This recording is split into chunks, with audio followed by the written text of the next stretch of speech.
Good evening, everybody. This is the Oskar Quentin Evening Show, where we don't have to hide behind a TikTok filter. We do the show only on YouTube, so we can say whatever the fuck we want. The guest tonight is Ian Austin. He's waiting in a wait room on Zoom, and he'll be in just a moment. And the topic tonight is what's going on in America, protesting some of the weaponization of the Department of Justice against the people. We're going to get into all that. If you've been listening to the Daily Debate Show, you've heard me mention him, and you've heard me mention some of the members of the protest scene, and we have another one who's going to fill us in on some interesting stuff that's happened with him and what's happened out east and what's happened in some of those places where I want to travel. So hopefully I'll be doing some of that soon. But without further ado, I will get him unmuted and I will get him on the screen. Hello, Ian. How are you? Hey, brother. I'm doing well. How are you tonight? I'm doing good. I'm having a good day, and I'm really excited to have you on the show. I told my audience earlier today that I was happy to catch you in a bar for like an hour or two last week. Got to have some drinks, do a little singing. But that was mostly just us goofing off as buddies. But there's a lot I want to talk to you about, and I wanted to like formalize it and immortalize some of it by getting you on here and just covering some of it. So first of all, my audience doesn't know you. Tell me about yourself. I know you, but I'm going to pretend I don't for a minute here. My name's Ian Austin, weapon of mass production on Instagram. Link in the description. I'm from Huntington Valley, Pennsylvania, outside of Philadelphia. Grew up in a small Christian community. Joined the military when I was 18. Was in 1st Ranger Battalion, did 6 combat deployments. Then spent about 10 years trying to figure out existence after that and recovering sort of from PTSD. And for the past, in and out of school, in and out of treatments, traveling. And then for the past 3 years, or I guess since before 2024, I was sort of screaming into the void about fascism coming down the pike, and about the election. And well, sorry, so you're getting a sort of long intro here, but that's what I wanted. About the election. And after losing, it was like I was so demoralized and I had to completely check out. And on one hand, I'm feeling guilty about that because it's like, well, that's something that I'm telling people not to do is check out. But I'm like, I'm trying to work on my mental health. So I'm in an intensive mental health treatment program for PTSD, and keeping up with the news is just messing with my nervous system so aggressively. So I was pretty checked out. And then Renee Good was murdered, and I drove out to Minneapolis the next day. So it's not the first time I've been protesting, but the most serious protesting I've done, and been protesting ever since. Yeah, I mean, that gets us kind of up to where you and I crossed paths, because you and I first met at the Whipple Building, the federal building in Minneapolis out of which ICE operates, on a particularly interesting Saturday in April. Maybe we could start there. Yeah. You want to talk about that? Yeah, I mean, that was, it was a turning point, reporter, influencer, Savannah Hernandez fiasco at the Whipple Federal Building. Anybody who doesn't know, she's a reporter. She goes around and agitates and tries to like get reactions. Yeah, that day I had like, and I was standing there talking to her for a long time. Actually, I have some videos up on my page. It's a while back now at this point, but it was like, she's just there to fucking stir the pot and essentially try and get punched. She's like, I'm just here asking questions, guys. I'm just a reporter. And then 2 seconds later, she's like, I'm not trying to ask anybody any questions. I'm just here to observe. And it's but like, she would also slip in like an occasional like, well, I don't really see how the Constitution's being violated. Right. There's my Savannah Hernandez impression of her. Like, she was kind of smarmy, where she would like dart between what you were saying, where she's like, I'm being a reporter, this is okay. And then like at the same time, I'm just going to slip in something really offensive about why we're all here to mourn and grieve and show our outrage about what's happening in the country. I like to call her strategy: go to funerals and mock the dead until somebody punches you. Exactly. Are they like legally guilty of assault? If that happens, sure, you're still an asshole. That's a good way to put it. That's what I feel about Savannah Hernandez. I didn't know anything about her, and then I went and looked at a bunch of her old content and stuff, and it's like, oh, yep, that's what she's going to freaking left sort of things and starting shit, and it tells you everything you need to know that, right after this vicious assault, that she may or may not have started herself. Well, She yeah, didn't go and yeah. get I mean, medical I think for the treatment or audience, anything. we should just like get from your perspective, like what's a quick rundown of what actually happened that day? Well, yeah, I mean, so I mean, I didn't know who she was, but she's like, there's sort of a buzz around her, and realizing this is a right wing influencer or whatever. And so we're trying to have dialogue, and we are having some dialogue, and she's just like going back on what she's saying, like from one sentence to the next. It's just sort of like incoherent. It's like this, which to me just speaks to, you're here for nothing other than to start shit because you're contradicting yourself so often. And it was like, people are mad, people are blowing whistles, there's that air horn, industrial sized air horn going off in everybody's ears. It was miserable. It was like, you know, and um and then she starts walking away, and I felt sort of like guilty in the situation a little bit, because like that's something that I've been doing, since 2020, is going to protests, and like I can tell when something's about to sort of pop off, and help it not. And but I had been Crowd talking to her. de-escalation. Yeah. Yeah, yeah. But I had been talking to her for so long that I was like, look, I feel like I'm sort of like in the center of this, and I'm not trying to like make myself the center of attention. So as she's walking away, I'm like kind of relieved, like, oh, thank God she's leaving. All right, we're done, and I'm just gonna let her walk away. And thought it was like, yeah, a sigh of relief. And then she didn't get what she wanted. She didn't have any of the content that she really wanted, because she spent so much time talking to me and Dr. Dankenstein. Yep. Is that My audience knows Derek. We're talking about the Yeah, wizard, everybody. yeah. And she was like trying to talk us into knots, and it wasn't working. And so eventually she's leaving, and then yeah, sort of Well, one debatable, thing I one guess, thing how I this noticed fight that she did, started, but just as a comment about her strategy, is that she would like talk to somebody who would say something reasonable, like these are the ways that I think the Constitution is mhm, being violated, and she would go, okay, and then move on to the next person who's somebody screaming nonsense at her, because yeah, I'm perfectly willing to say I do not co-sign everything that every protester yells at the Whipple right, or wherever, because yeah, no, I'm something of a professional articulator of these things. Not everybody else is. So right, she picks low-hanging fruit. She's like, I'm going to talk to this person who's being completely over-emotional and unreasonable and get my content, instead of like, hey, the rest of us who come here a lot are trying to tell you like what we're about, what we're here for, what this right. all is, like why we were there. Weren't we like, we were celebrating something in particular that day? I think that was supposed to be the party for like Kristi Noem getting fired or something like that. Well, yeah, I don't. Maybe Chris Neal had been fired Not recently. Yeah, important I mean, what the yeah, plan was that particular day, but she was just yeah, uninterested in meaningful dialogue about what was going on there. yeah, yeah. Honestly, I like. I mean, we can talk about Savannah as much as we want, but also I kind of, it's like whatever. Like, I don't know. It's like not. I don't want to give her the airtime almost. Well, I guess the thing that's important, and the reason that I bring it up, is because my whole frustration with it is in the same sense as I said earlier. We have, go to the funeral, mock the dead. Eventually, you'll catch a punch. Did that person commit assault? Sure, right? But like, we know that this is behavior that will eventually result in you pissing somebody off enough.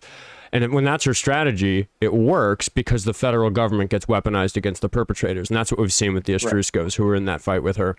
Uh, And Elon, she's immediately after this happened is going to her car. She's not going to the hospital. She's going to her car and tweeting lies about it. right. She's saying there's a riot. She's saying started by DeWoke Farmer, which is just like patently untrue. And Elon Musk is retweeting it. Frickin' Greg Vivino is retweeting it Yeah, I within had to an get in there hour. with my own footage and be like, here's footage of DeWoke Yeah. Farmer very actively trying to de-escalate this situation and Hmm. prevent people from being. And then when the fight did break out, He wasn't even close he, to. Yeah. it broke out, landed on his feet. He put his hands up and Yeah. like cowboy hopped away to get And out. He you was could like, I don't want normally anything to do even with this. like, I'm sure the fascists could find some way to twist, like, oh well, he was yelling and so therefore he started this riot. But it's like that day, like, Will wasn't even yelling. Like, he was like actively staying out of it. He engaged in a small amount of dialogue with Savannah, but then when it was clear that she wasn't interested in any sort of actual dialogue, he didn't. And then, but she knows that he's the big following, he's a good target, And so, she tweets about him. Yeah, right. It just gets more attention on. But I mean, I guess with that being my frustration, that federal charges don't make sense for what was effectively a parking lot scrap, which happens outside a bar every night of the week in a state as big as Minnesota. Like, let's be real. There's parking lot fights everywhere. My big concern is that it's just so unfair that the federal government is willing to issue charges and indictments against people on the left, but not people on the right. And that brings us kind of to you, because you're dealing with a little bit of that right now. I'm sure there are limitations on exactly what you can say and talk about, but you're one of the righteous 39, right? Yep. What is that? Just for my audience members who don't know, what does that mean? Yeah, I was arrested I protested at City's Church in St. Paul. The pastor there was the field director in St. Paul for ICE. And we were led there by a minister, a lawyer, Dr. Reverend Nakima Levy-Armstrong, who explained to us, hey, we didn't know anything until that morning, but then she explains to us, hey, here's this church, it has known white nationalist ties. I don't think she told us that, but I know that, now. They have another church in Idaho and some other shit. Anyhow, and that the preacher is field director of ICE. And this, as her and so many of us raised Christians, it's like, you can't be a preacher and directing ICE. They're fundamentally opposed ideas, that Jesus stood with the lepers, with the oppressed. I'm not going to freaking litigate the Bible right now, but I think anyone who's actually read the Bible can't look me in the eye and disagree with that. So that's what we were protesting. Originally, it was Nakima, Chantel, the organizers, and Will Kelly, and I want to say Traherne Cruz. Maybe there's one over there I'm forgetting, but originally it was only, I guess it was, I don't know all the exact numbers, but it was the organizers, and then it was the woke farmer, because he had a big following on social media and he was maybe yelling the most inside, and they knew who he was. And then they arrested the reporters. Yeah, I know Don Lemon got arrested just for being present and reporting on it, which is absurd, because it is still like, unless you're actively part of the disruption, it is still just a space that members of the public are allowed to walk into. And I'll also point out, the police were there. The police were there. Like, if anything was illegal was happening, we would have been arrested. This is sort of jumping ahead, but this is what we're seeing over and over and over again, of a selective prosecution of, we're gonna go after you. We're gonna go after you guys, and we're gonna bend the law to our will to make it work. Whereas what we're seeing with people on the right now is, you're free to go. You're free to go. You're free to go. Jake Lang comes up so much when I just talk about the fact that, like, he is not only a dangerous, violent criminal, he's a dangerous, violent criminal that the federal government and various state governments are obviously completely aware of, because he occasionally catches a charge. He is a fucking J6er that was pardoned by Trump. This is somebody who served time for trying to invade the Capitol, for assaulting police officers, and he walks free, and he comes around and he threatens people, he assaults people, maces strangers in public for participating in these sort of demonstrations, and he walks free. Yeah, and jumping way ahead, it's like, I'm essentially confined now to Pennsylvania, for that's the big update. Not much more than jaywalking, and Jake Lang's out here, repeatedly bear macing people out of the back of U-Hauls and shit, while there's police there, like police watching, and doing the same fucking shit in New Jersey and all over the country. And so just to clarify for those who don't know the details, like, what happened last week is that you were back in Minnesota. That's why we were able to thankfully catch a beer with each other, because you had a court date here to essentially just go over some of the terms of your release, that sort of thing. The things that, because you have these federal charges for this church protest, you have to abide by terms of release to continue being a free man until the trial is processed. Do you want me to talk about Delaney Hall as to, like, why, to lead into why I was back in Minnesota? Yeah. Whatever order you want to do it in. I just want to make sure the details come out for everyone. So I had these charges in Minnesota. Only a few people had legitimate restrictions. The only technical restriction is don't get arrested. So I've been out in Minnesota for months, and I need to come back and get see the dentist, see the doctors, get a bunch of appointments and stuff with the VA that I'm not able to do out in Minneapolis. So I'm coming back and I'm driving back to Pennsylvania. I hear from people along the way, hey, shit's going crazy in at Delaney Hall. They need help. And so I got there on maybe the third or the fourth day of things happening at Delaney Hall. And within a week, there's a post on my page. It's way back at this point. This was like June, earlier in June. Yeah, maybe mid-June, something like that. I want to say before that. Shit, was it May? I don't know. The months are blending together now. Anyhow, I we had the ICE had been pushing people into 18-wheelers. They were being so violent, and it was looking so bad for them that they finally got the governor of New Jersey, Mikey Sherrill, to cave, and she called in the state police, and they had set up barricades down at the end of the road. They were only letting commercial traffic through. So I'm getting there, having been protesting. The night before, we had somebody, was pushed into oncoming 18-wheeler traffic and had their leg run over by an 18-wheeler by ICE. Like, this is dangerous. But at the same time, they're telling us, oh, you guys are here, or the police are here to keep you guys safe. And it's like, no, we know we're in danger. We're protesting a fascist regime.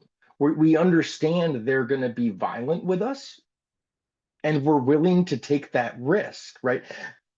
And they're going, oh, we need to keep you guys safe. But it's an illusion. They're there to not let as many people, all of a sudden you weren't allowed to park anywhere around within a few square miles. They're blocking off the roads. And so they're not technically taking away your First Amendment rights. They're just making it really fucking hard for people to get there. And so I'm asking these police officers over and over and over again, what is the law? What are you guys doing? Why are you guys taking away our First Amendment right? That's not the job of police officers. I go on like this for about 20 minutes. Maybe once or twice they had said, definitely twice, they had said, go to the sidewalk. And I'm like, fucking whatever. And after about 20 minutes, I said, my language shifted. I started saying, excuse me, slave catcher, can you explain this law to me? Excuse me, slave catcher. As soon as I said slave catcher, within a minute, I was arrested. They charged me with a felony for endangering the public, which was insane. It's already been kicked down to a misdemeanor. Anyhow, and then 2 weeks after that, out in front of the I building, didn't know they started by trying to catch you with a felony. That's fucking crazy. Yeah. And then out in front of Delaney again, like 2 weeks later. Well, actually, no. So then that very night, I get arrested, I get let out, and a couple hours later, so the night after that, I was shot 6 times by the state police with different munitions, non-lethal rounds or whatever, flashbang, tear gas, pepper spray. I've probably been bear maced like. His Instagram's in the link in the description. There are photos. I have been shot once with a beanbag round. They got me like right at the top left side of my left calf, and I had like a numb spot there from it where like I lost some like nerves, but like I could walk on it fine, but it fucking hurt. And I remember thinking I was so lucky that it didn't hit somewhere that like hurt to use, hurt. Yeah. So when I saw you just covered like your chest and like all over you, I was, I know there was one that, hit the spot none of us want to be hit with a beanbag round. Yeah, they hit me in the genitals. No, that wasn't a beanbag. That was what was it, a rubber ball? They were shooting these impact rounds. It's like they shoot it out of like the grenade launcher that they also shoot the pepper balls out of. But they're not pepper balls. They're just impact rounds to fuck you up. And that's what they hit me in the chest and the dick with. Or excuse me, the genitals. You can say dick on the show. This is an adult show. I see you got a cold. I see you got a cold snack there, and I've got a joint ready for when I feel like it. This is an adult's program. So, sort of a funny tidbit about that is that, I'm going back through my lives later, and I'm like, why on Saturday night of the state police attacks did I get shot 6 times, and on Friday night I got shot 0 times? I'm trying to figure it out. I'm like, I wasn't quite as aggressive on Friday night, and there definitely weren't as many people up front on Saturday because the police had been so violent on Saturday. And then I realized, like, oh yeah, like I was a little bit more cautious on Friday because I had been released from jail like 2 hours before the state police attacked us again. So I was a little bit more cautious. But anyhow, so state police attack happens, and then uh, and somewhere in that time, I had been taken by ICE again. They all started calling me by name. The police started calling me by name. They had a SWAT van one night, and like as I'm walking to my truck, like different dudes poke their head out, and they're like, "Good night, Ian. Good night, Ian. Good night, Ian." And then I passed the van, and they all opened the door at the same Just time. sprinkling some mild intimidation in your day. Yeah, and then the night that they took me, it was like all ICE is calling me by my name. They're calling me by nicknames, and a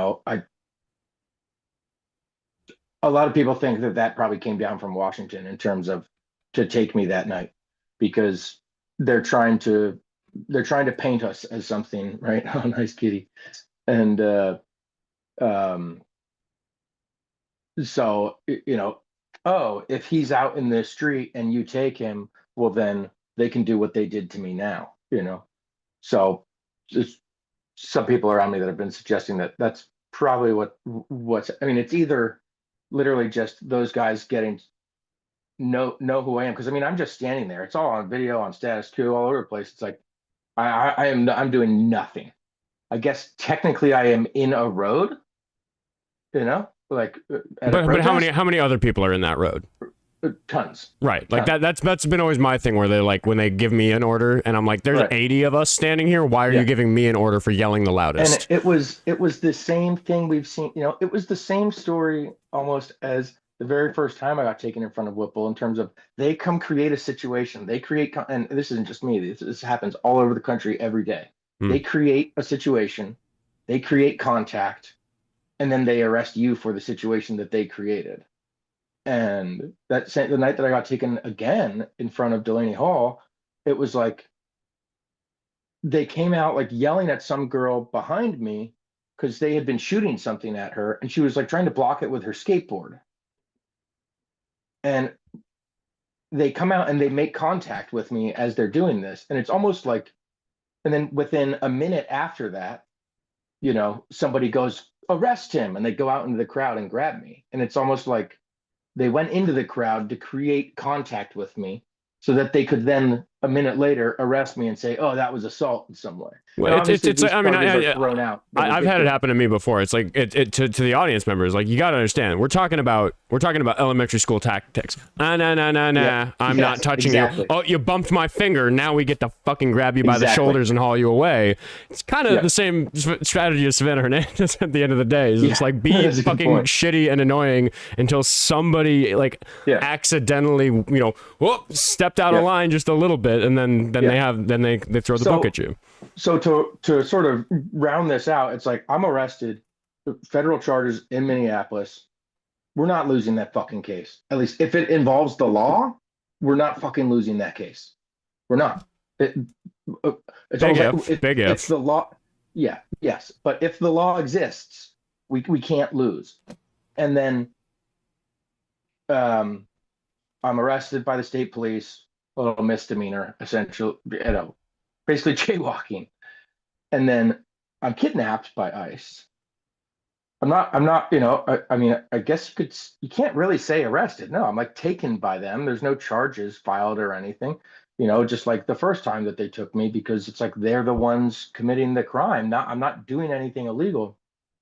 Anyhow, get told by my lawyer, "Oh, the prosecutors in Minnesota, are trying to come at you. They're saying you're doing X, Y, and Z, all these things in New Jersey, and you're a menace and a danger." And so then what happened last week is I got restricted to Pennsylvania. I have to report to probation, and 3 or 4 other restrictions that aren't coming to the top of my mind right now. But yeah, I mean, for the big one for me when I heard, I want to hear it. No, what was the judge's reasoning? I want to hear it. The judge's reasoning is that this is a pattern of behavior, which, I mean, that's the prosecution's language, but he's just agreeing with and going, "Oh, well, yeah, I mean, like, technically you weren't supposed to get arrested," but they're using ICE taking me as a reason for increasing my restrictions. Even though the charges they tried to hit you with were immediately reduced, and there's no charges for the ICE capture. Right, exactly. And so it's like, how are you guys using this as as ammunition to take me down in this situation. Like, it's like the whole thing is something that isn't illegal, is not fucking illegal, but by any means. And they're trying to charge us for. They're trying to silence us, right? And then they're not going to win, but they're just trying to rub it in until then. And it's like I'm being preemptively sentenced, like for somebody like me, that's what I said outside of the courthouse the other day. It's like they're taking away my First Amendment right. I'm not allowed to go and protest. I mean, I guess I can protest in the state. Well, right, but they obviously wanted you to not be able to go to Delaney anymore, and that's Exactly. that's the first thing I thought when I heard the news that day, because I wasn't able to. I had to leave a little early, Yep. so I wasn't there when you gave your spiel after leaving the courthouse. But yeah, I argue all day with the chuds on TikTok about politics, and one of the things I'll say when I bring up these examples of weaponization of the Justice Department against protesters, your examples or people like William Kelly, or just the fact that like they're willing to send the FBI after us on behalf of Savannah Hernandez for doing like effectively the same strategy that they're doing. And do we even need these examples necessarily, right? Because I mean, now they're openly stating like, oh, if you're on the left, like you're a foreign terrorist organization. It's like, well, right, they're creating all these systems to like elevate the degree to which they throw the book at us, and it comes down to the fact that it's effective, even though, because what the chuds will tell me, like on behalf of all the assholes I've spoken to on TikTok, this is what they'll say to you. They'll say, well, you're going to get your due process. If you think it was bullshit, you'll be fine. If you think this restriction is bullshit, it can be appealed. People don't understand what due process is. Right. But then I would respond to that and say, but as a matter of fact, he cannot go to New Jersey right now, and he wants to. So even if he successfully appeals all this shit, and if it all gets thrown away in the end, they're still saying, well, we can just throw the book at protesters to silence them, not do that for these right wingers, because like if you're silenced, I would be way less upset about you being silenced for this bullshit technicality if Jake Lang was under fucking house arrest somewhere or something like that, because he's the type of person for whom house arrest might be a reasonable solution. Like, sure, Trump pardoned him of his most grievous crime. Maybe he has some crimes with the president that you can get bailed out, but like, dude, don't let the guy come bother us. I want to point out too, they're saying, oh, this is a pattern of behavior, confrontations with law enforcement. It's like, well, fascism is taking over in the United States, right in front of our very eyes. And the fact is, you're not assaulting them. You're protesting it. You're not assaulting anybody. Right. You're not throwing rocks. You're not like, you're just there being loud. Right. And so it's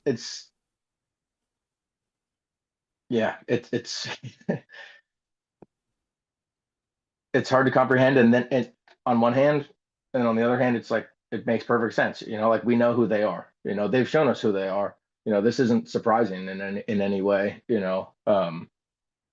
I didn't think I was going to get these restrictions. I thought the judge was going to see through this shit and see this for what it was. But he ate up everything they said. How are you feeling about the restrictions? You feeling like you're stuck with your hands in your pockets? Yeah, I'm pissed. I mean, I was planning to go down south and do some marches until the end of the month, and obviously back to frickin' Delaney, and was in discussions with different people about going to as many of the detention centers as we can, or the ones where it would be most useful to draw attention to them, and I can't do that, and that's what they want. That's what they want, and it's even beyond just shutting me up or trying to get me to shut up. It's an intimidation tactic. And this is, I mean, it's the same with ICE, with the protesters all throughout this country. They're using fear, and they're trying to rule by fear. So if we can't if we can't get all of these brown people to be forced to leave the country because so many of them came here legally, well, we can scare them so much that a whole lot will self-deport, and we can't get these Americans to necessarily be fascists, but we can get them to passively sit by scaring them so much that they don't do anything. Well, yeah, I mean, So, one thing we so haven't even brought up is the Minnesota 15, who are the ICE observers who were recently indicted here, and it's the same thing where it doesn't always it's take all connected. yeah, it takes organizers to get everyday people to go out and demonstrate and get involved when something bad is happening. Most people just aren't going to have the interest or aren't going to be following the news closely enough to get upset enough. They're not going to know what to do. So, we just need that small 1% or, 1% of 1% of people to like make a plan and say, show up here and do this. So if you fucking arrest those people by watching them like a hawk until once again they accidentally step a toe out of line, like do something that breaks some particular rule somewhere, then people are terrified of doing the work of getting the masses organized. And I think that's why we've seen the protest movements peter out. No kings is is there anything Bethany. more fundamental, right? Than like the people coming together to say like, hey, we disagree in this way. Like, is there anything more American? Right? But that the people coming together to say, hey, we disagree with what the government's doing is now being criminalized. And that I mean, that's fucking un-American. That's fascist. I'm sorry. Love the shirt, man. Yeah. Because it really is like that to me is the most frustrating thing, is that like when I engage with these people all day, it's like, how do you not understand that you have been tricked into thinking being an American is the opposite of what it actually is? You are on the wrong fucking team. You have been crying for years that if the Democrats sent the government after you about their policies, you would Second Amendment your way out of it. Yeah. And here you are licking the fucking boot. Like, what and it's just happened? so not long ago that like the never again, right? And I mean, that's even crazy. I mean, that's a whole freaking separate topic, but like the fact that the Jewish population in Israel is being used and like the right wing is like redefining what it means to be anti-Semitic. And it's like a point being World War II, like all this is not that long ago in the grand scheme of things. And we all grew up in this American exceptionalist bubble of like I'm sure every single one of us can remember certain points in our lives where we were studying history or something, and the thought crossed our mind of like, how could this have happened? How could this have possibly happened? How could anybody have let this happen? And that's what's crazy to me, yeah, about the fucking judge of the fucking people coming on your show, fucking giving you shit or whatever. Like, guys, this is like, we have the history, but like, there's all sorts of historians that can point this out. Like, this, it's not like some well, and to answer, because I try to answer for myself the question, how do they not know? How do they not see that this is history rhyming, if not repeating itself? And the answer is that most people just have too simplistic a look at history, because I'll say something like, what's going on right now is really reminiscent of what happened in Germany leading up to the Holocaust. And they'll be like, are there bombs falling from the sky? And I'm like, no, you're thinking about the 40s. That's the conversation from 2 years ago. Like the conversation from like, if people don't see it now, you know what I mean? Like, I mean, what I'm getting to is that it's like, they don't like the World War II movies show bombs falling from the sky. So when I say it's like that, they're like, no, So people don't realize, right? It's like, and I was just doing in a documentary with some foreign filmmakers, and they were saying, because I'm talking about concentration camps, and they weren't like offended, but they were sort of expressing like, hey, like people in Europe might be offended by this, and I was telling them like, no, you have to realize we're using this language for a reason. And it's because people aren't realizing what's going on. And concentration camps, yes, the people in power in Nazi Germany may have known exactly that these people are going to be exterminated. But It's not like the general public all knew early on, oh, these people are going to be exterminated. So it's the same sort of thing happened. And that's why we're using that language. I mean, one, it's technically correct. That's what concentration camp is. People think of that, and what they mean is extermination camp. There's a difference. People are not, the average person is completely unaware that Germany put concentration camps in mainland Germany, that people could say, oh, it's just a detention center. And then they shipped those people somewhere else to like dark sites. Exactly. And those were the extermination camps. So the parallel there is fucking amazingly frightening, given the facilities we're working on right now. Yeah. But people don't have that background. They don't realize that like, maybe we should have made more movies about the 1930s in Germany than the 1940s. Movies like Schindler's List do a good job of showing that kind of ramp up a little bit, but like people don't take them in for the history lesson that they are. And because they never get that history lesson, they don't care. They think it's obnoxious. They think I'm a spoiled brat for being like, oh, the police shot me with a beanbag round out of a shotgun. This is Nazi Germany. And it's like, well, no, this is like 1938 or something. Like, we're getting there. It's getting scary. We're getting to the bad years. And that's what I really worry about if the midterms aren't a push in the right direction. Because if Trump already said he's running again, so. He does keep saying that. He does keep alluding to it in more and more serious seeming ways. In no way do I want to dissuade people from voting, but I don't believe if whoever the Democratic candidate is in 2028, if they had 100% of the votes, I don't think it would matter. I worry about that too. What has this administration, if they've given us evidence that they would, adhere to it or not adhere to it, I would say all of the evidence falls on they're not going to adhere to the results of the election.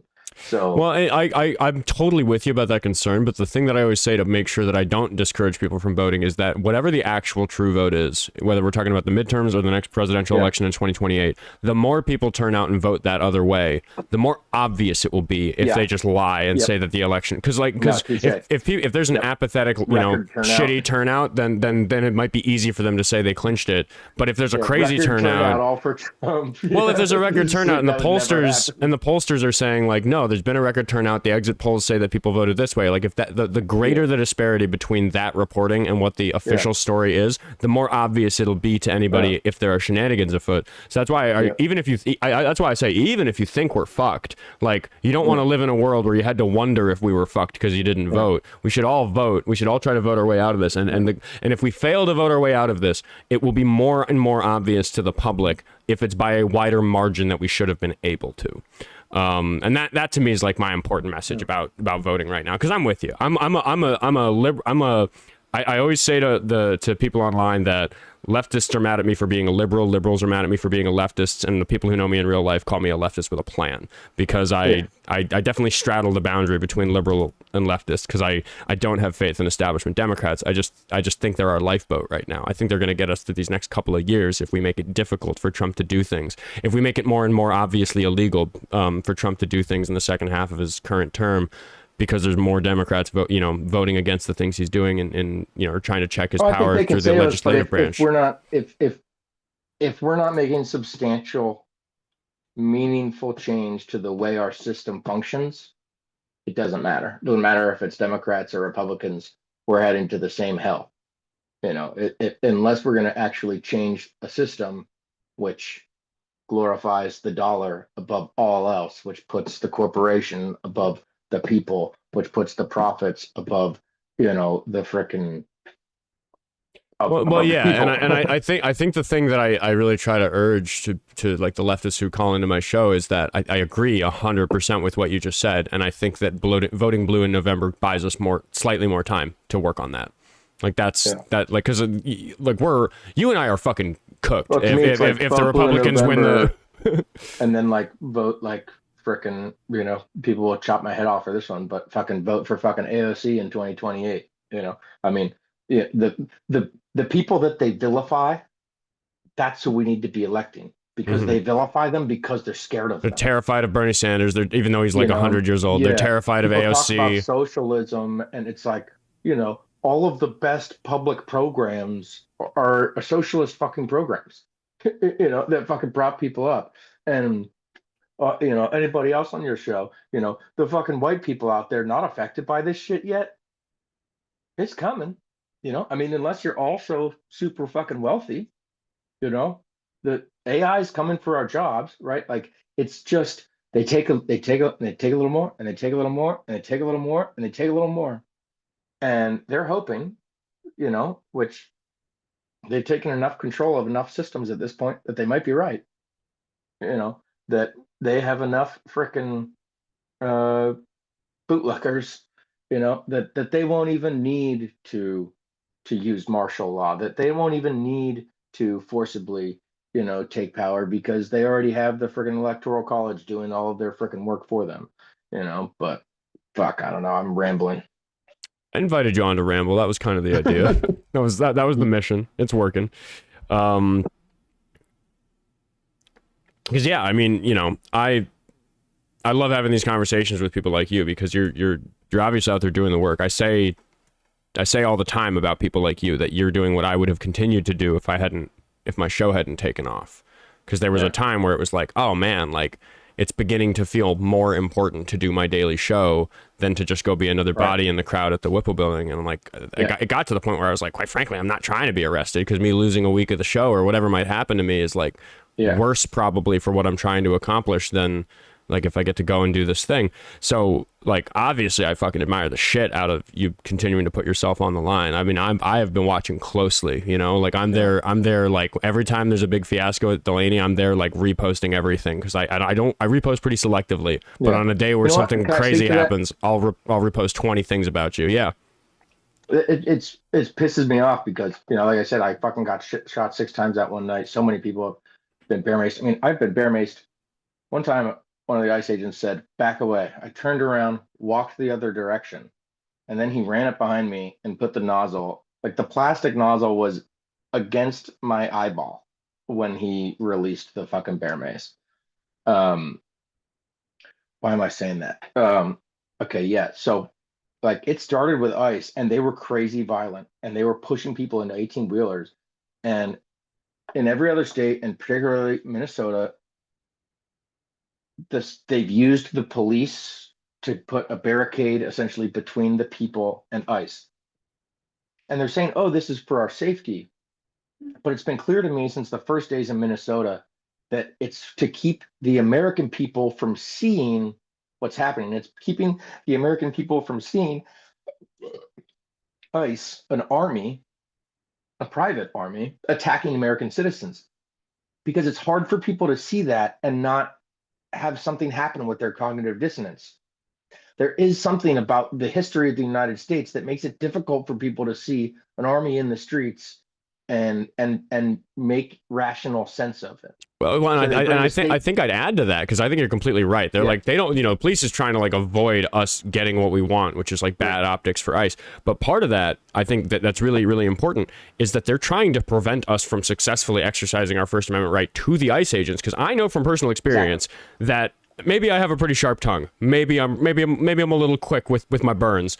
I know they fucking hate it. I know they fucking hate standing there and having a crowd of people say everything under the sun about how wrong what they're doing is. It breaks their fucking hearts. They mask or no, I can see in their crow's feet that it breaks their fucking heart to stand there and hear.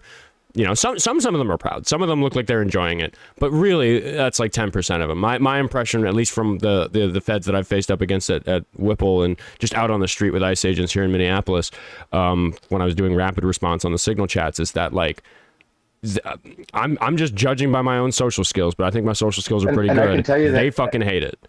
Having spent so many hours with so many of them, I mean, it's more than 2. It's between 2 and 5, or between 3 and 5 ICE agents I've had at least an hour to speak to, and eventually they're admitting to me, we don't want to be doing this. Or Homeland Security guys, well, we don't want, we just want to be catching drug dealers, and it's almost like they know what they're doing is wrong, but they're also, just like so much of America, living in this delusion of like, well, yeah, this is just a bad administration. The next ones will come along and it will be fine. Not realizing that, no, like, one, we've been fucking racist since the fucking beginning. We've been oppressing our own fucking people since the fucking beginning. We've been fucking imperialistic since the fucking beginning. Like, if you travel the fucking earth, it's impossible not to get overwhelmed by like with disgust about like the concrete and the McDonald's fucking everywhere. And it's like, I don't know, I'm sort of fucking ranting here, but people think, oh, like our way of life, and oh, we're so concerned about fucking losing X, Y, or Z. Meanwhile, it's like there's fucking countries around the world where it's like, oh, this country is where they dispose of our batteries. Like it's fucking insane. Like the privilege with which we live in, and don't even realize, like, to the point that It's we're just like we're The, the, we're exa- the bratty example I fucking rich love kids. of We're that bratty rich kids. The example I love of that, and it's an example I hate, I just love it as an example, is that like the places in the world that recycle cruise ships are like the shittiest shitholes ever because recycling cruise ships is the labor required for it is very difficult to accomplish in a safe way. So it's shitholes that don't have labor laws that park cruise ships on their beaches and have people wearing fucking sandals blow torching them into pieces. It's And by the way, cruise ships. If we're gonna talk about cruise ships, the cruise ship industry is don't go on a fucking cruise. Don't go on a fucking cruise. I think we're into the like miscellaneous bitching part of the show. I'm gonna spark this joint up. You keep your rant going. All right. So cruise ships, if cruise ships were a country, they would have the third largest pollution whatever map besides behind the US and China. That's wild. That's fucking insane. That's insane. Yeah. So yeah, don't go on a fucking cruise. Well, and there's something about the cruise industry that's interesting, which is that they keep these obscene cash reserves on hand because the first thing that people cancel when there's economic downturn is like luxurious spending, like vacations and cruise ships and stuff. So they know that if there's a little downturn in the economy, their bookings are going to get absolutely fucked. And because the cruise companies know that they technically offer fucking nothing to society, the government will never bail them out because they are absolutely unimportant. They don't accomplish shit. So the airlines don't have to keep massive cash reserves to survive a pandemic, but the cruise lines do, which is why when COVID-19 happened, most of the cruise lines were like, it's okay, we have $1.8 billion liquid, we're fine, but the airlines needed a bailout, and we gave it to them. Capitalism at work. Bailing us out, right? Exactly, right? Like, the United States right now, the right-wing politics is socialism for the rich. And these aren't my words, but it's rugged individualism for everyone else. But the socialism for the rich, right? It's like the housing, the banking, any of these industries that are just generating billionaire after billionaire after a billionaire. When their greed crashes the system, we're paying them back. Yeah. And it's like, so it's almost like the American people are subsidizing billionaire after billionaire after billionaire, and then we celebrate these people, and it's like, oh yeah, like look at them, we should hold these people up as the heroes of our fucking society, and it's like, I don't know, we've just become so twisted. Maybe I'm a fucking hippie, but it's like, what's so wrong? I'm hesitant to use the word, but like, okay, a socialist sort of concept where it's like, okay, we have enough of the things, we make the things to feed the people, and we do the things that we need to do to exist as a people. And then it's like, all right, like, yeah, like, why do, like, I don't know.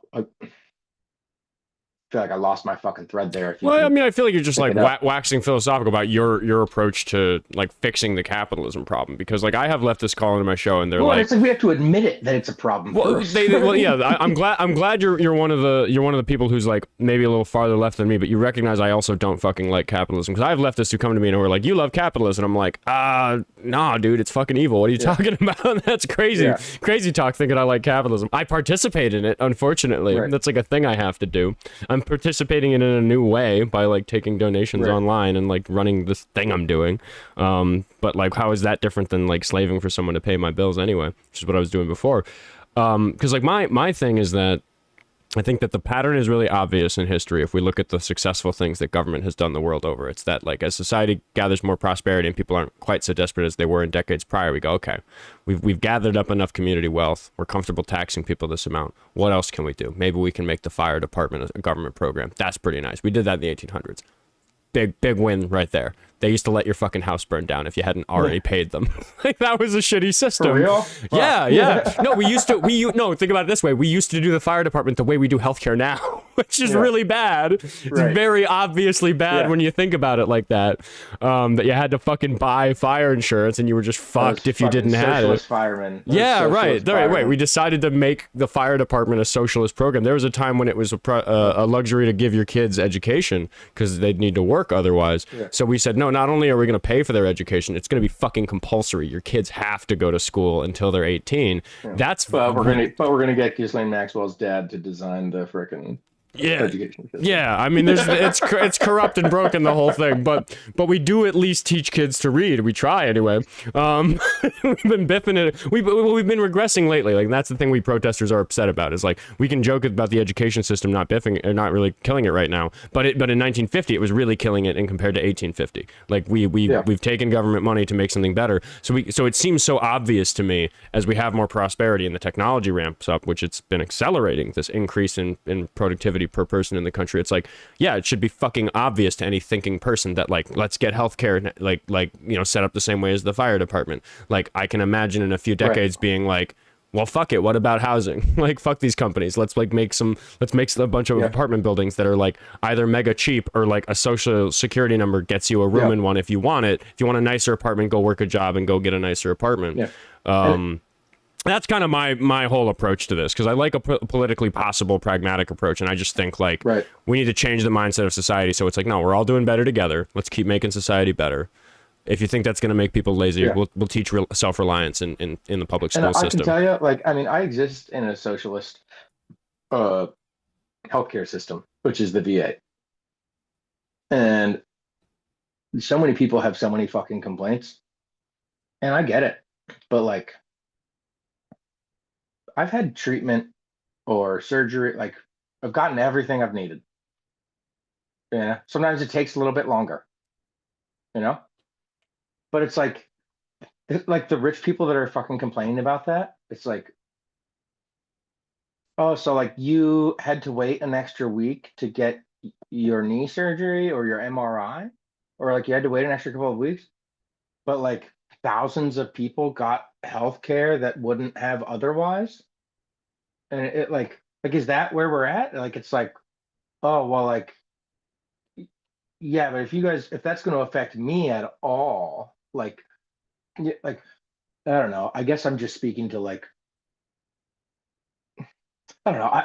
I've traveled the world a bunch, and I've spent some time recently with people from other countries, and it's like we are just so fucking spoiled. It's so well, yeah, and it's the wealthy like making politics like that by getting eroding the greatness that we achieved from taxing the shit out of them in the 50s.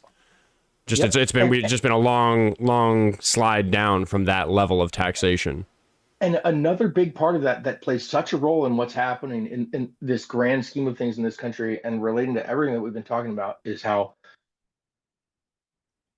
like we were raised with this American exceptionalist sort of idea, and we haven't had to exercise our need to participate in government, in society. So that's how like I can be going out to Minnesota for this shit, and I can be speaking to friends that are extremely educated, extremely intelligent, and they're saying to me, I don't understand what you're doing. Why are you going to Minnesota?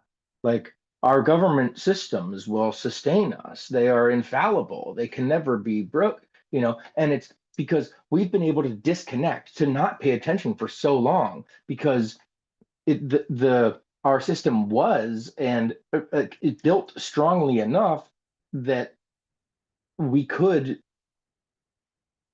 not pay attention or not really participate for so long and not just like turn to fascism.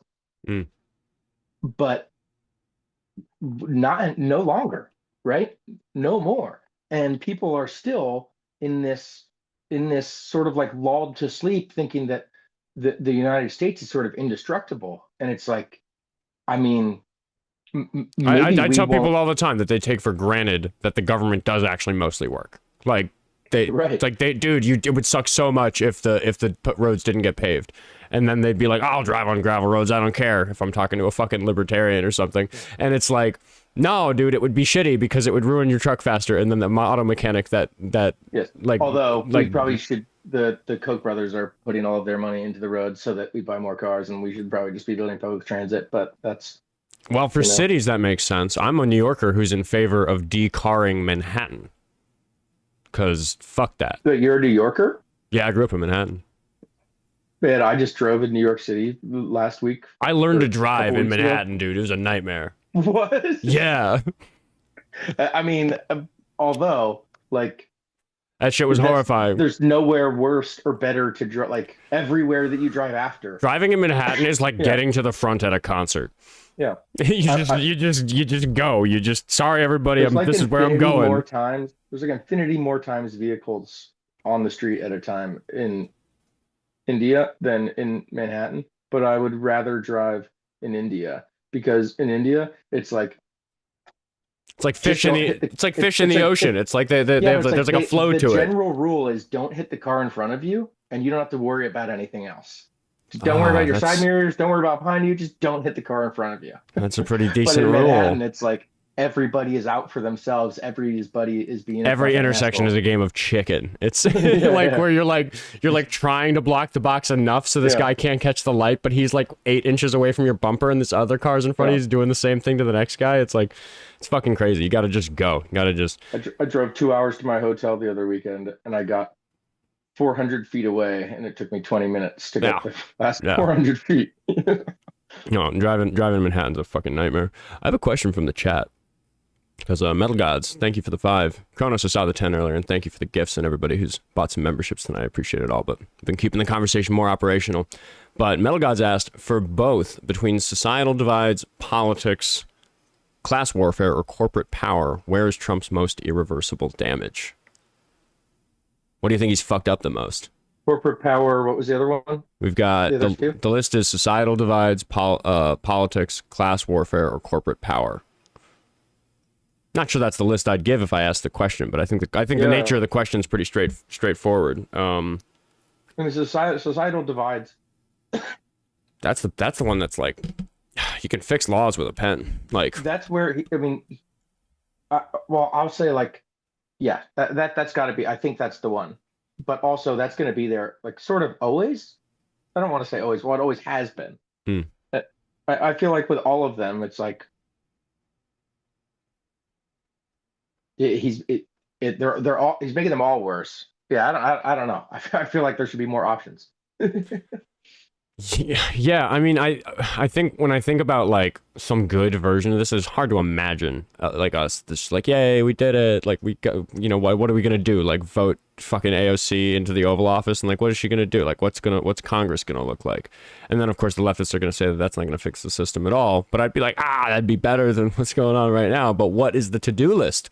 It's a big pile of shit. People talk about de-education camps. I'm like, that sounds a little scary. That sounds a little spooky. De-education camps. Yeah, I see that in my comments all the fucking time. People from people on the left, like the people say in my Instagram videos, they'll like where a chud is just like completely stuck on some basic concept about human rights or something. I mean, there is, like my Instagram, my profile is resist fascism, unlearn conditioning. So like, in terms of unlearning conditioning, that does sort of compute for me, but that's a slippery slope sort of in terms of, I don't know. I feel like if you're like,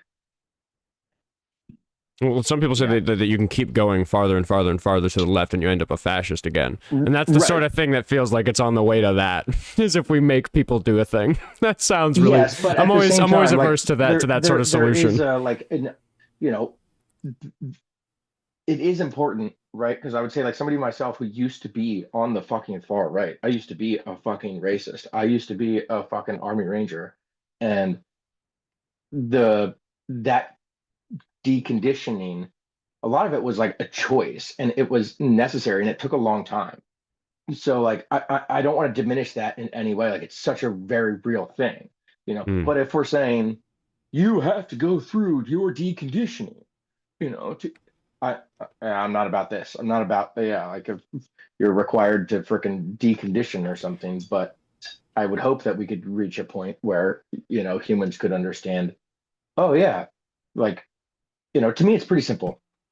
We all were born into a birth lottery and we were placed on the planet wherever we were placed.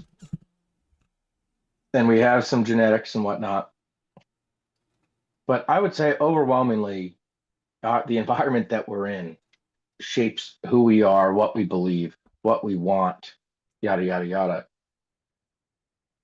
And what the fuck are we talking about? I'm like right there. Birth lottery. Yeah, birth lottery. Well, I mean, Yeah, I like can. in The the thing that. context of what's it, this in the context of? Oh, where were we a second ago? I don't know. I Fuck, think guys. we both lost that one.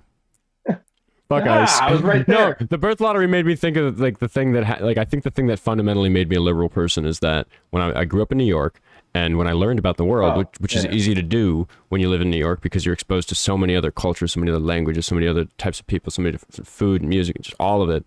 You just like learn about all the other places, and so I considered the birth lottery, and I was like, I was born in this like Yeah. metropolis where I get to experience all this and get a crazy like cool education and like go have all this freedom navigating the city because it's all public transportation. Like even people don't have cars in New York, but you can like you don't need to wait until you're 16 to get a driver's license. You don't get a driver's license at all. You can just get anywhere in the city on the subway when you're like fucking 12, whenever your parents let you. So I had this like crazy upbringing where I felt so privileged, and I just thought like, what fucking rotten luck it is to be born just to fuck about anywhere else. And that to me that just instilled in me this like great unfairness that the world is. Where so when I see struggling people, I'm just like, dude, they were just born into that. Like what the fuck? Like why would you ever be mean to somebody who just like didn't win as much in the fucking birth lottery as you? But it's That's like also that's what like, it's all about for me in terms of my perspective. where the United States government is currently like on a propaganda campaign to talk about how like any other belief system outside of Christianity is like corrupt and or some sort of freaking like thing that or like entity that is trying to tear down the United States. And it's like in terms of the birth lottery, it's like, oh, like I was born here, like I ended up in a fucking war, fucking taking human life because of the birth lottery, right? And it's like I Christianity, and like I understood fucking nothing, but it's like, oh, like we're the good guys, yep, yep, and here's these other people, that we're fucking fighting, and it's like that was, when I used to go to fucking Bible study in Afghanistan, it was like that was one thing that was very different between myself and the other guys is that it was like, oh, well, these people are evil and they're going to hell, so we're killing them, and I was like, what? Wait, no, like, I mean, they were raised here like thinking that what they're doing is this most honorable thing that they can do. Like in what world is like how do we know we're right? And this Mm. and this is what I mean about the birth lottery. It's like this just happened, so it's like if you're a freaking hardcore conservative, and it's like just imagine like, you know, freaking if God or fucking Allah or whoever the fuck it is had said, oh nope, you're gonna be born over here instead, you would be riding just as fucking hard for fucking Islam. Yeah. You would be riding just as fucking hard. But you were born here. And we're the fucking heroes of fucking history, which is a fucking lie. It's not, But we are in the movies we but we make, bought right? into Like it. Exactly. Exactly. We are in the fucking movies, but we're not in fucking the real world. And I think it's like, I've been hearing for so many years now, but I feel like only more so as an adult of like, the victors write history. And I don't think I ever really realized like how deep that really goes. mm-hmm. And I think that that's what we're experiencing right now. That's what the United States is living through. And that's how all of Europe is laughing at us. Like, like wondering when are the Americans going to fucking take any fucking action? You see in these other countries right now, it's like, oh, there's one ICE style killing. Oh, they want to sell one fucking hotel to fucking Donald Trump, and the whole fucking country rises up. But in the United States, fucking even the white people are being fucking executed. We're fucking removing They black and protest brown him people from our visiting. country. They protest him Yeah, visiting better than we protest him being our president. It's fucking yeah, frustrating. it's fucking insane. Because It's I mean, fucking insane. they just know their history. They look at it and they're like, "This is fucking." One of these arguments that I hear so often that bothers me so much is when people say that Kamala Harris wouldn't have been taken seriously. These are people who argue that no woman should be our president, and I'm sitting here being like, are you convinced that the other world leaders are the important ones, the ones who are not evil? Are you convinced that they take Donald Trump seriously? Is that what you actually think is happening when he visits England, France, Germany? These important countries on the world stage, but yeah, they have such a warped lens on all of it that they think it's cool the way he's behaving. They think it's funny. They think it's entertaining, and it's like horrifying. It's appalling. It's embarrassing. Yeah, you have to sort of and I feel like I can say this because I was this, and I know this, and it's the same reason as to why, I was sort of like dissociating from what I was part of in the military. It's like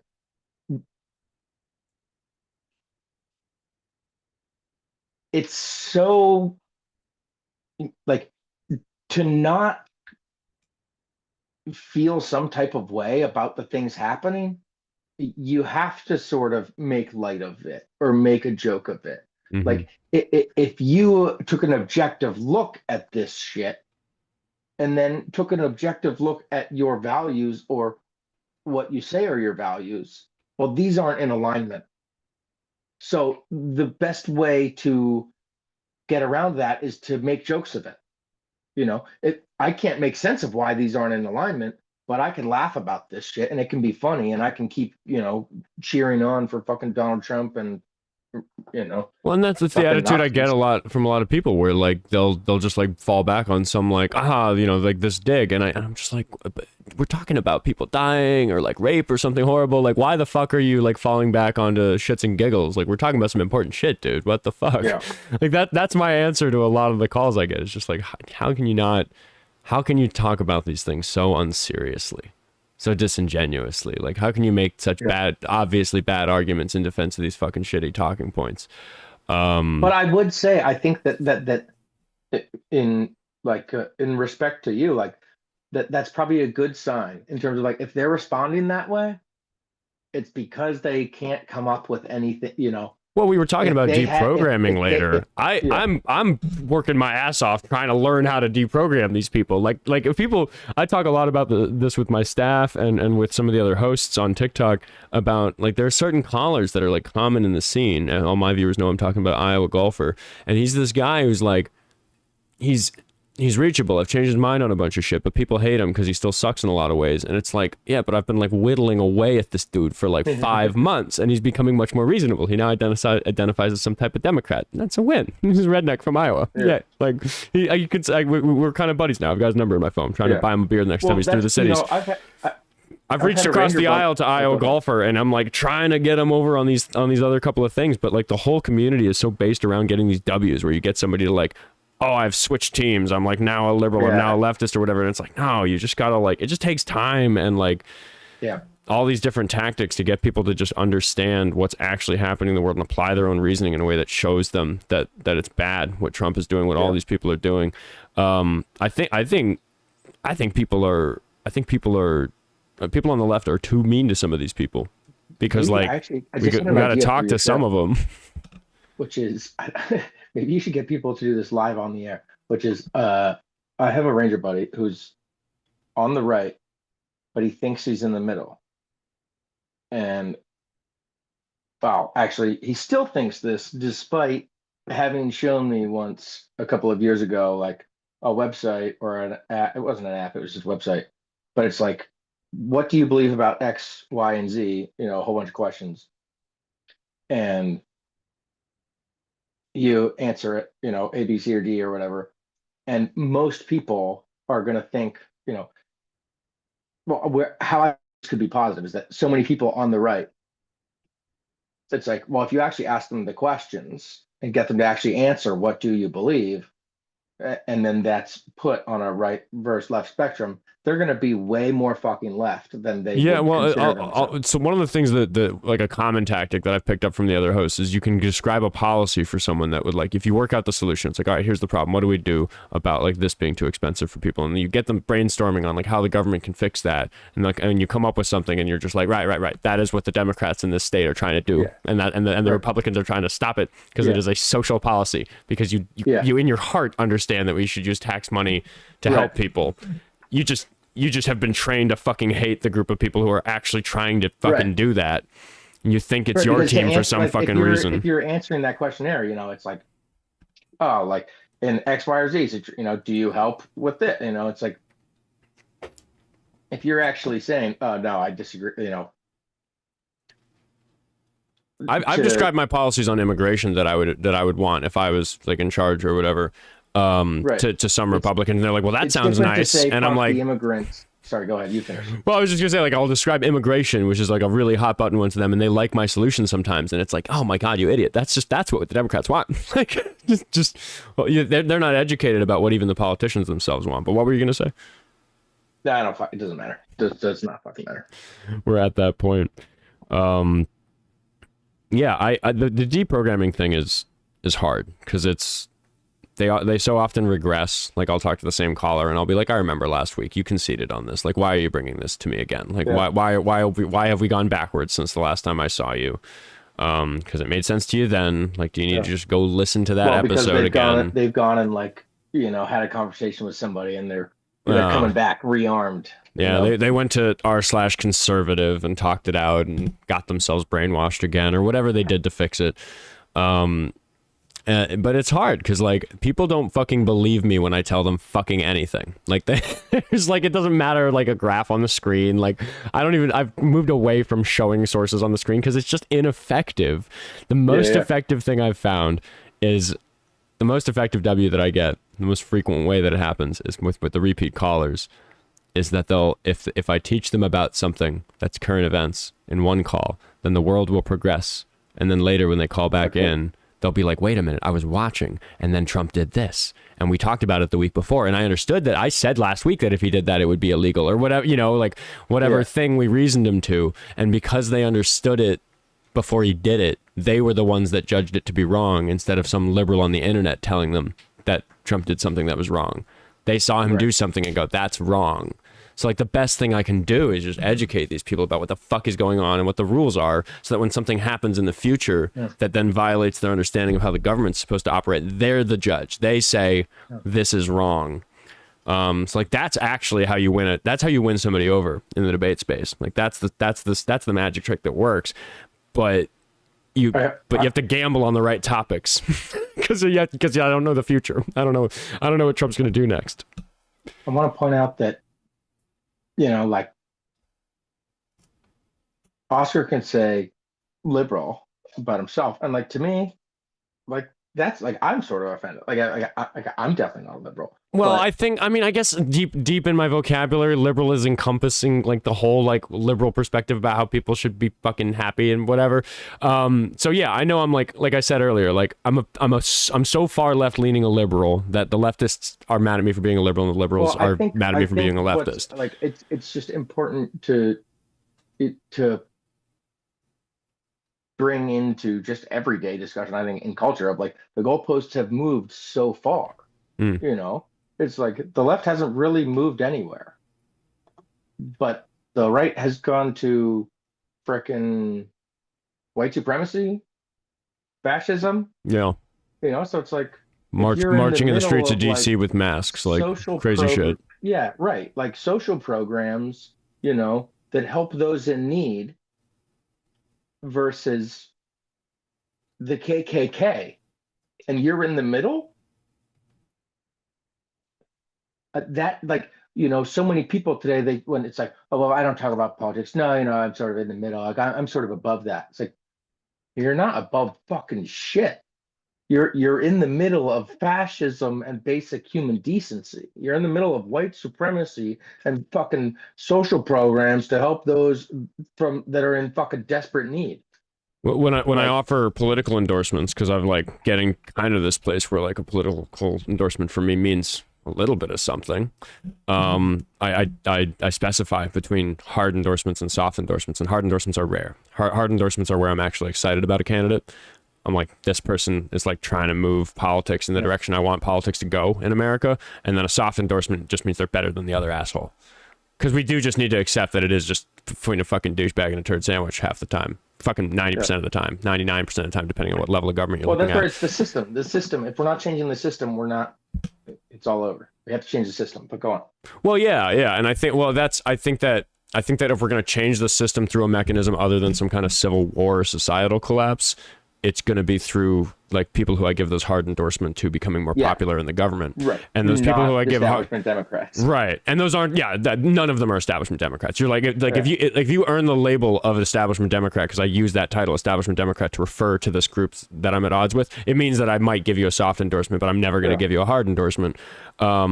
And, you know, there are some people that like a super far leftist would probably call an establishment Democrat, but who I probably wouldn't, like James Tallarico, who's running for Senate in Texas. And he might be like part of the process of flipping Texas blue, not taking PAC money, running a very for the people. We need to tax the shit out of the billionaires to fix society. Jesus loves you. Greg Stoker, also Texas, also an Army Ranger. Just shout out. Yeah. But yeah, those sorts of politicians are rare. And those sorts of politicians do better in politics if we allow ranked choice of voting. So I also really like to support candidates that support that. So that's a systemic change that only comes about if we're bringing in people that are way more left. Yeah, yeah. We need to move the Overton window to the left. We need to get people understanding that it's like there are some radically social things we could be doing to fix a lot of societal problems. To the left, like getting it to the left, is only to get it to the place where it's like, hey, we the people have a say again, because we don't. The money, right? Since Citizens United, the money decides, not the people. Mm-hmm. And so it's like, even if you're on like the, I would say like the far left right now, like it's just like at its core about like trying to get the people to have the choice again. Mm-hmm. And I think we all believe that if the people have the choice, well, we're like 70-30 or maybe fucking 80-20. Like we outnumber you guys like crazy. We just want fucking basic things for fucking humans. Yeah. You know, but we have to get the system back to a point where it actually, or maybe not back, maybe for the first time, where it functions in a way that actually responds to the people and not to the money. And it doesn't matter if we vote right or left. The system is still responding. Well, and the frustrating thing, we have to fundamentally change it. The frustrating thing for me is that even with the power that like Citizens United gives the corporation over the individual in terms of our system, like education could still defeat it. Like if people were just better educated on what the type of shit they should be voting for. But that's where I was touching on just saying Maxwell earlier. Like I said that sort of, you know, in a joke, but like our education system was designed to create laborers, not thinkers. You know, it was designed with the intention of making corporate profits and creating laborers that will just do their job. But we've got to acknowledge that with it came the productivity that has increased quality of life across the board. If we like average everything in the country, like life is like that's like quality of life in this egoic, freaking capitalist like. Well, ours is better than theirs, you know, but like, I would say, I mean, to me, like if we went back to, you know, a frickin' teepees, you know, we'd be a lot better off.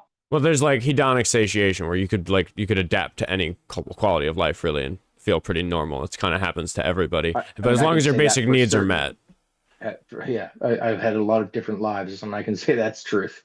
Well, yeah, I just mean it's like a pretty documented phenomenon. Where as long as your basic needs are met, like as long as you're not abjectly suffering, as long as you can eat and you have shelter and like the right temperature and everything, that's. Wait, what is that called? I want to look this shit up. Hedonic satiation. It's how like if you make a dramatic improvement to your life, like suddenly you like don't have to cook anymore and you start ordering food every time you get a meal. Like 2 weeks later, that feels normal again, and your life is not made any better by it.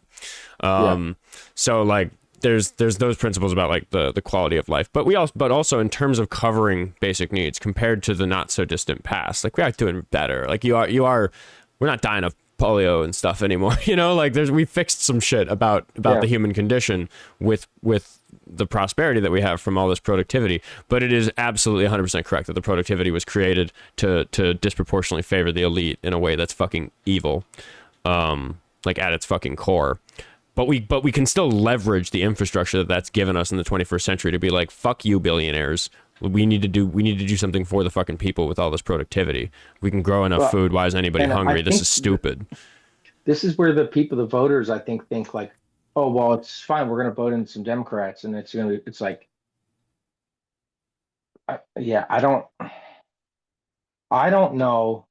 You know, I don't know that I've given you any fucking sound bites, but maybe this is one. And it's just, I don't fucking know. Like, I don't know what the answer is. But if people think that we're going to get out of this without like loss of life or loss of profession or loss, we're going to have to fucking sacrifice. Like, we have a fascist regime in charge of this country they're declaring fucking fourth terms of the fucking presidency. They've stolen elections all fucking ready. They're preemptively already trying to steal the election. And everyone's just like, yeah, just vote, just vote, just vote. And like, absolutely fucking vote, guys. But like, if we're depending on the illusion that if we vote overwhelmingly, they're just going to say, okay. So my question is, what the fuck are you going to do personally, you, yourself? How much are you willing to sacrifice when they go, no, no, we won. We won. Well, We're going to keep going this direction. I co-sign every word of that, and I think that that's the thing that like really separates like somebody like you and me versus me and some of these leftists who really hate my position.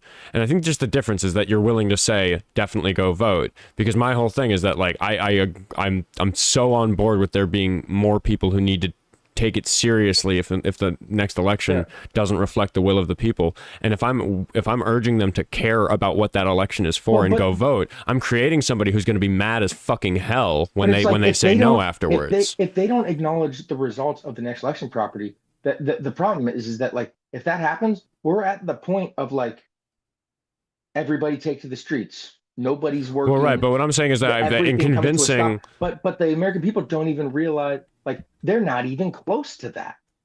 And if these elections go that way, but most people are, I mean, their life hasn't materially changed at all. They're and we're going to ask these people to suddenly be a part of a fucking revolution against their own government.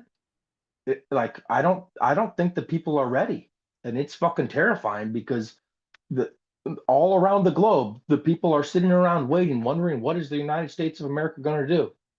And I'm fucking sitting here in the belly of the beast going, oh my God, I am so fucking ashamed for our fucking place in the history of the world because we're not ready. Nobody's ready to take fucking action.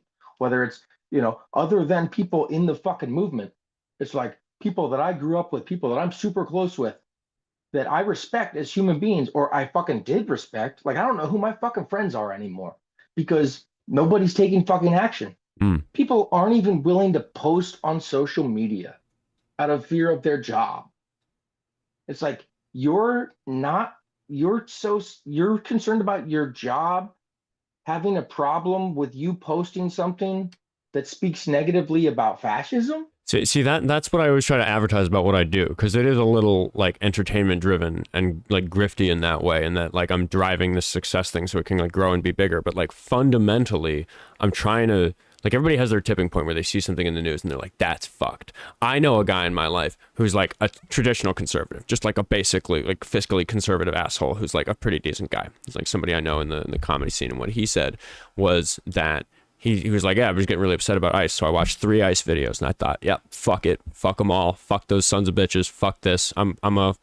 I'm a crazy liberal.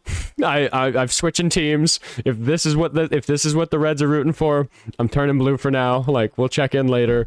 And that's all it fucking took for him. So I think that the mission statement of like what I'm trying to do on social media is get more people to have that moment, and that requires educating the public and getting people up to date about these things. In the same way I was describing earlier, where a caller will have become educated about something on the show, and later we'll see something happen, and they had their own tipping point about it. More people need to have the tipping point, and I think that my biggest criticism of the far left is that they don't see the value in educating the more center liberals in everything that's going on, because doing that might cause one of them to have the tipping point and move over to our side of the spectrum. That's so interesting to me, because like, yeah, that's crazy, because like I mean I've been saying to people for fucking years of like, I'm not interested in the people we've lost to frickin' QAnon and MAGA. I'm interested in the people that they probably even call themselves liberal. There's plenty of people in my life that I know, and I grew up in a fucking affluent fucking white fucking area that they think they're in the middle. And it's like they vote for Obama and they vote for Trump, and one and then the other. And it's like, I have callers that tell me that they have voted for Obama, like it gives them a pass for voting for Trump. I'm like, that doesn't cancel out. That's not. Yeah, it's not how that works. if you're from anywhere with any amount of money in the United States, you know that people have been voting fiscally conservative for a long time. And I'm here to tell you, if you're voting fiscally conservative and you think that you can separate that from your liberal values as a human, you're fucking ignorant.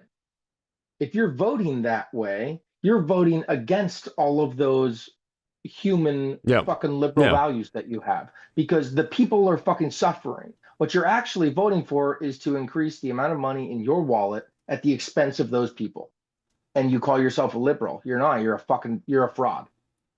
Yeah, I think it's an excuse. When I say the label, it's like, it's usually the less like gung ho. I think that like the fiscally conservative, or at least like the self-proclaimed fiscally conservative, are like, maybe you're not so abjectly racist as some of these assholes, but like you still don't give a shit about people enough to actually vote for policy. Racist. You just don't understand the impact of systemic racism. Yeah, that's who those people are. That's totally fair, completely. But they don't think it exists either. And wow. I mean, I went in on a fucking lady who told me that white privilege wasn't a thing. It was the meanest I'd ever been to anybody on my show. The meanest thing I ever did to a person was what I did to this lady who told me white privilege wasn't real.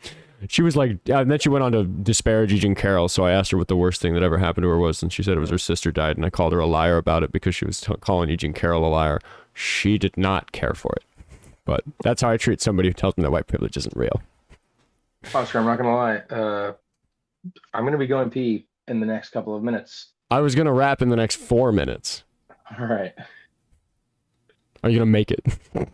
Yeah, I mean, if we're wrapping in 4 minutes. All right. What's next for Ian? I mean, fuck, I got to go see my probation officer, apparently, for a crime that I haven't been convicted of. Yep. And I mean, honestly, for the next about week, I'm just going to be fucking getting my sea legs in terms of like my physiological response to this shit. And part of my therapy program right now, like, there's phone calls that I should have been making with my therapist actually every day. And it was just like, this is fucking too much this fucking week. So trying to refocus on my fucking therapy program, which is so goddamn ironic because the judge, at the government's request, is giving me a mental health evaluation. It's like, I'm in mental health treatment 4 or 5 hours a week with this same government, like, it's just fucking insane. But yeah, I am trying to sort of figure out how to fit into this new normal for me. You should live stream on TikTok. That's what I think you should do. I'm not going to do that, but like, I mean, what better middle fingers could I give them than like some very serious protesting in Philadelphia? I can't leave the state. Okay. I'll be following, and your Instagram is in the description for everybody watching on YouTube. No, it's hard. I have like a big following now on Instagram, but it's not like, at no point has it been like, oh, like I make Instagram videos. It's like I'm going up to protests and shit, and like I'm protesting and I'm doing things and I keep getting arrested and like people are following along, but like I don't feel like I'm like a content creator. Like I feel like I'm a frontline activist and they just took me off the front lines, Yeah. I mean, that was my first thought when I heard the news. Because you're still out there doing it. And I mean, you should be. And I mean, I'm curious to see what you get up to in Pennsylvania. Like I said, I will be watching. But yeah, I'll also be watching to see if you get your appeals, because it's fucked up what's happening. Yeah, I got reasonable amount of hopes for the appeals. Yeah. On that, thanks for hanging out on the air, but I'm definitely gonna pest you off the air, like I said in the bar. Do it. I wanna make sure the spotlight stays on you. That's important to me. Oh yeah. I mean, I don't know that I need a spotlight, but but let's keep the spotlight on fucking fascism. Well, I mean, I think that's the change you're affecting by being in the public attention. Okay. Yeah, thanks, dude. I'll catch you later. All right, brother. Have a good one. Thanks for hopping on. All right, that was Ian Austin. I can hang out and talk to the chat for just a moment. Thanks for the donations, everybody. I just kind of made the call on not interrupting that conversation that was mostly serious and intense from the beginning, because we had Minnie Dorak, we had Callie Galloway, we had they both became members, and then Cronus sent 5 gift memberships, so thanks Cronus for that. Sam Crank became a member, as did Space Snails. And then Cronus's first message was, Oscar, I know this isn't a live like in the morning, but since I slept for part of it, gay stuff, didn't want to miss it today with you. Yeah, will there be some gay stuff during the members only stream? We'll see. Metal God sent that question that we did answer on the air, and Tavi made some people some members. That was really cool. And then Chrono said an Obama vote is plus 100, Trump vote is -1, and then quite a lot of zeros. Yeah, I agree. That's been my chat with Ian Austin. If you're a member anywhere, we do a members only stream of people who are monthly subscribers on YouTube, Facebook, TikTok, Instagram, all the places. We try to make sure everybody can get in. Anyway, we do that in about a half hour. We'll try to go live for that at 9 Central Time, 30 minutes from now. So we can hang out, chill out for the evening, and just talk to you guys.